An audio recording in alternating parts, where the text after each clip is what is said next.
Hi everyone, we hope you got a ton of value from our episode with Charlie Phillips. We also recorded a bonus episode with Charlie, which took place straight after our recording with him. It's essentially an open and honest conversation that we think a lot of people get a ton of value from. So without further ado, enjoy. It's really cool just hearing your story. Obviously we've worked together, but just hearing like, you know, you go to the core of you know, what you do, why you do it, why it's important. You're holding those bars of gold, you know. I like that. I think that's the thing that stuck with me, like, you know.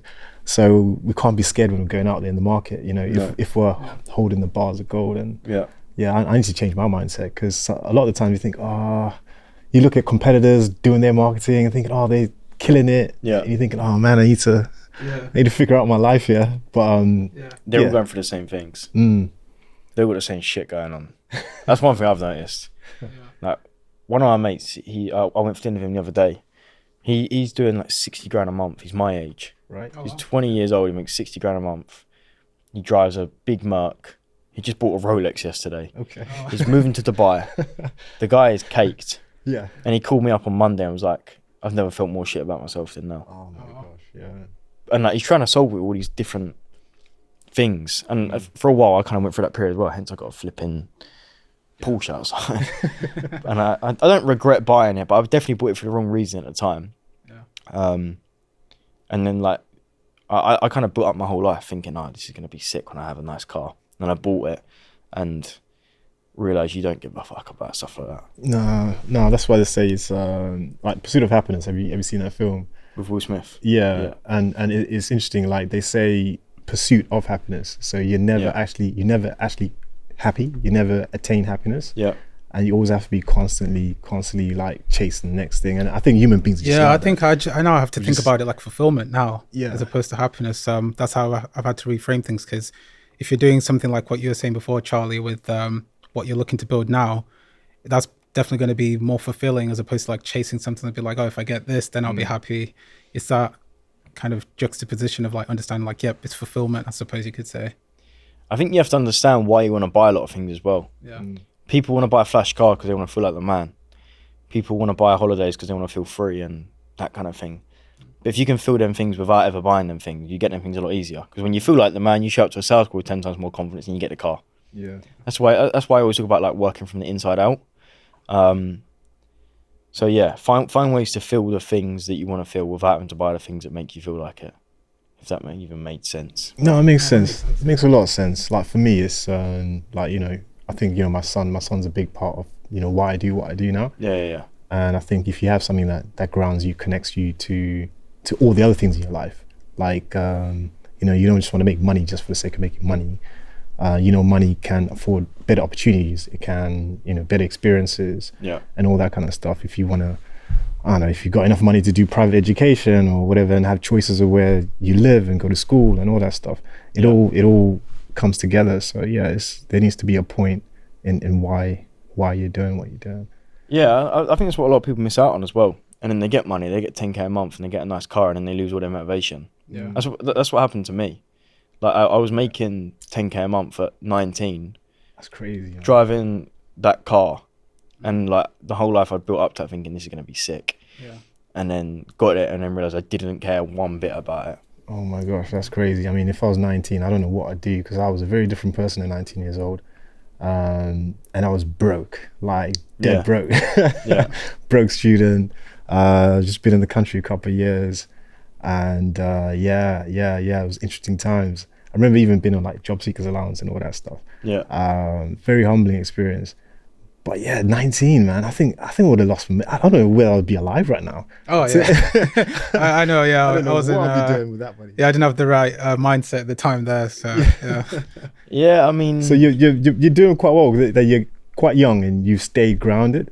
I think that's an achievement in itself, because there's a lot of 19-year-olds, if they got that money, they would have lost their head, you know, and you've managed to keep a level head. So yeah, again, it's the pendulum swing. Right. I went that way. Okay. By like buying the car, and I spent quite a bit of what I was earning being an idiot with it.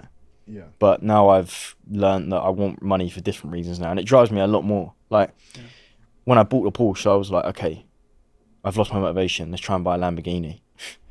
And then working 12 hours days, knowing that a Lamborghini won't make you happy, but you think it will. You don't have the motivation to work a 12-hour day. And I suppose that's where the crash comes as well, because like you've been working so long for like say like the Lambo, for example. Then when you get it, it's like you're like, oh, putting all those hours for something that I don't feel. Obviously, you get the buzz, but then the crash is probably what makes it worse in the sense if you're doing all this for that. It reminds me of that golfer. What's his name? No, like the number one golfer in the world. What's his name? I can't remember his name right now. But he had this interview where he was saying, like, I think he had just won like a major tournament, and like they was asking him, oh yeah, how does it feel and all that. He's like, well, you know, it doesn't really matter. I'm just, you know, I'm just kind of going through the motions, looking forward to, you know, spending time with my family or something. But he's like the number one in the world, and he's hit the peak, and it's like he's there where everyone wants to get to, and then he's just not finding fulfillment in that success. I just found that so interesting. And a lot of people were saying, oh yeah, that was just crazy, because they're not used to people speaking like that about success, because they're so media trained. They're not used to people just being honest and raw and just saying like, you know what, I'm not really into it like that. It's not everything a part of my life. It's not everything that's part of my life. It's just something I do, but I don't really find fulfillment in that. So I found that honesty really cool to hear, because you don't get that honesty a lot. No, I think as well, like, to be the best in the world and something, you have to fully believe in yourself. And so a lot of people who are at that level, like Ronaldo and that golfer, I don't know what his name is, but Scheffler, can't remember his first name, but I don't watch golf, I don't have a clue, but them people, I'd imagine they've spent their whole life seeing themselves there. So when they get it, it feels like they've already lived it 100 times. And so it just feels normal. Obviously, like the media train, they're there to be excited to the people who watch it. But again, it just comes from like working from the inside out. If you can make yourself feel good and feel aligned with what you're doing and find a big reason to work the 12-hour days, A, when it gets hard, you push through it. B, you get there way quicker because you find ways to align with it, and work just feels easy. Like I've always said, everyone wants to get to the top of a mountain, and there's two sides to it. There's the really steep, rocky side, and you have to push a big boulder up it, and it's cloudy, and it's raining, and it's shit and dark. There's the other side, which is a nice, it's still uphill, but it's a smooth grass hill with the sun out and the blue sky. Most people push themselves up the difficult side because A, they have no reason to get to the top other than just to get to the top. B, they're doing it in a way that feels difficult to them. Whereas if you can find a business that aligns with what you like doing, and I'm not completely for like find what you enjoy and go for that, because I believe there's always going to be difficulties, but if you can find a thing that aligns with you and you have a bigger reason to get to the top of the mountain other than just being at the top of the mountain, it's a lot easier to get there. I think there's a lot of BS around there, and I think that's what attracted me to work with you. There's a lot of BS, and you just keep it. It's an honest conversation. And working with you was always honest. Like you always told me, "No, Kevin, you need to do this. Like if you don't do this, this is gonna happen. And if you do this, this is gonna happen." You just were honest. There's no BS. It's not like you just wanted my money, and then that was it. And then you didn't care whether you helped me or not. It's like you just kept it honest from the get go. I've turned away a lot of people last month because I just don't want to work with them because I don't think I can help them. Like if they come to me with an offer that hasn't been validated, I won't take them on. Because I know that when I have to show up to call them every single week, they're going to be disappointed. It's going to drain the hell out of me. And all my clients that I can help, I won't be showing up with my full self. And I think this is a big thing that a lot of people get stuck in. You have to make most of the decisions you've made up to now have been easy in a way. Or if you feel stuck, it's because all the decisions so far have been easy and they've been the obvious decisions like, oh, of course I have to post on LinkedIn, of course I have to send DMs, of course I have to go on sales calls. And then you usually get to around like 10K a month, and then you're working with some unqualified leads, some unqualified prospects, some unqualified clients. And that's when you have to make a difficult decision. And most people stay there. They never ever make a decision. That's why they don't get past 10K a month, for example. Because they're scared to really narrow down on their ideal client, because then they'll lose revenue for a little bit. But then they're also scared to make a decision, so they get stuck where they are. Whereas if you just made the decision and took the risk, yes, you might fall back, but long term you get propelled to 20, 30, 40, 50K a month. So sometimes you have to make the difficult decisions to get to where you want to get to. It's like immediate pain to go further. But if you reach 10K a month, you're so scared of losing that. You know, you've reached a point, And then, it's that fear. I think that fear of just losing what you've built up. 100%. That's literally what I felt the whole week. Right. Once you get like, it's way worse like having things to lose. Yeah. Because haven't you lost a lot of income? Because I'm sure you were getting paid quite big money, you know, working with Ethan. And then you've kind of left that and then you started again. Because I'm sure, didn't you have a slight dip in terms of income and then you had to kind of pick it back up with your own business? So here's the thing, and here's the reason I left. Revenue is much different to profit, as you'll know. Oh yeah. On paper, we was doing very, very good. Right. You know, 75k a month. We had a team of 10, tax bills, me and Ethan to split it between with our different rev shares, etc. Yeah. So after all that, I was taking home between 8 and 12k a month. That's still all right. It's all good. Right. It's good. But like the amount of work I was doing to get there, right? Constantly optimizing lead magnets, constantly building out new email funnels, constantly managing the team, and blah blah blah. It's a lot of work. It's a lot of responsibility. It's like you were more or less a business owner, really, because that's a lot of responsibility. Yeah, and it is fun, but I was pushing my boulder up the wrong side of the mountain. That's why I switched to solo consulting. I know I can make that same amount of profit take home every single month without all of the stress of overheads and team management and all that stuff. And that's cool. Like, they say you're never as profitable, you know, when you're solo, when you're consulting. Yeah. And profits everything. Like once you start building that business, you got all these expenses. Honestly, tax goes up. You're gonna be investing more marketing, training, people, all that stuff. And when you're solo. So what is your plan then? Are you just gonna continue being solo, or do you want to build a team? I guess that's another question, because you can only be solo for so long, right? I want to keep this business as lean as possible, and I have an appointment setter. Okay. I'll keep him. I'll probably need a VA. Yeah. Past that, I don't need much. My plan is like make as much cash as possible, keep as much of it as possible, and then invest that in things that make me money. Okay. Like I've got mates that buy and sell businesses, and I don't know how much they make, but obviously it's not a simple process, but they make money in it. Yeah. But you need cash to do that, and there's a lot of cash in it. Yeah. So that would be my aim, and then just keep this as like the cash cow, just the cash flow coming in. Yeah. And it's something I enjoy as well. Like I get to, if I get to talk to people I like working with, and I can have an impact on people's lives and businesses, that's cool to me. Like I met with a guy the other day. He's a bit older, but he's been in business.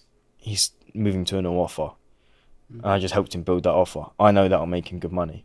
To me, that's cool, because then he gets to pay his mortgage with it, he gets to feed his kids a bit because of an idea that I gave him. So I like doing stuff like that. That would be my cash cow. And then eventually when I have more cash, and I can invest it in things that make me money. But for the most part, I will keep the team lean. That's very smart. That's very smart. And like clearly you got a good head on your shoulders, you know. Who's been your main teacher, like, you know, in terms of, so is it just general life, like finding stuff out online, or do you read a lot? Like, you know, how have you got all this information at such a young age? Because I definitely didn't have this amount of knowledge when I was your age, you know. So I think it's quite interesting that you've got such a strong head on your shoulders. I mean, I've got nephews who are like, you know, 21, one's just gone to uni. I mean, they certainly don't have that mindset, you know, in terms of I think being so business minded. Yeah. You said your dad's said to you what to start a business. Is that where it comes from? So he's self-employed. Right. And I remember he used to drop me to school every single day, and he would point out that there wasn't many other dads dropping their kids to school, and he'd make an emphasis that it's because they was all at work. And he said the reason I can drop to school is because I'm self-employed. I get to choose my own time, my own hours. And he was telling me that from like the age of 4. So I always grew up thinking I wanted a business. And then even in school, at like 14, I kind of decided to myself, I'm not going to, and my mum, I hope she's not listening to this, but I'm not going to try my GCSEs. I kind of decided at like age 14, I just knew I wanted to do a business. And then from there, very early on with my business, every single penny I get, I invested it back into learning myself. A lot of people, they try and start investing in like crypto and what's the best S&P 500 I can invest in or whatever, or investment. This because you need cash to make money on that. The best investment you can make is on yourself. And so I just invested, like paid Ethan. Yeah. I paid my last mentor 10k to teach me how to do different business stuff. And I'd always just say like investing in myself has been the best investment I've done of anything. Yeah. No, 100%, man. Yeah, I think 100%. Alex Hormozi calls it SNME instead of S&P 500. Yeah. SNME. Yeah. SNME. Yeah. Okay. I like that. You need the money, but you need to be the person to make the money. So yeah, you got to invest in yourself. No, that's good advice. It's good advice for young people out there. Yeah, invest in yourself. So that's invest good. in yourself, exactly. And be willing to pay for stuff. Yeah. Like even in marketing, I got into marketing because I paid for a course, and not a lot of people were paying for courses back then. Yeah. You know, back in like 2015, 2016, my own money, like over $1,000. And I was dead broke. Like, I'm telling you, I was like, you know, overdraft debt and all that stuff. So that was a lot of money for me at the time. So yeah, I think that's a good message. You have to invest in yourself, because that is going to compound over time. Yeah, 100%. Yeah. 100%. And I think a lot of like what you do, in a way, the universe gives back to you. And like, if you're the kind of guy that's constantly asking for refunds and constantly asking for discounts, a lot of your clients will come to you and ask for discounts and ask for refunds. Yeah. I don't know why it works the way it just does. Yeah. So like, I've always tried to invest in myself and pay for things in full. And if someone's price is X, I'll pay X. Yeah. I won't ask for Y. So, and I found that helps a lot with why my clients showing up. Probably because I just have a lot better boundaries, because I have more boundaries on myself. Yeah. So yeah, just invest in yourself would be my advice. That's good. Like, if you don't pay for discounts, then you don't expect to give out discounts. Yeah. That's good. Yeah. What goes around comes around. That's it as well. And it's like the mindset you have on money shows.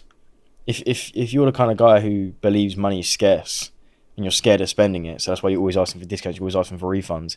When you get on a sales call and you say, right, my service is 5K, you don't say it with full confidence, and they can read that energy. Like, humans have a lot of subconscious abilities in a way. And if you say 5K and you're not fully confident about it, they can tell that. And they're like, okay, I don't trust this guy anymore. Yeah. Whereas if you get in and you're like, yeah, I've been spending loads of money. I'm not saying go out and spend all your money, because that's stupid.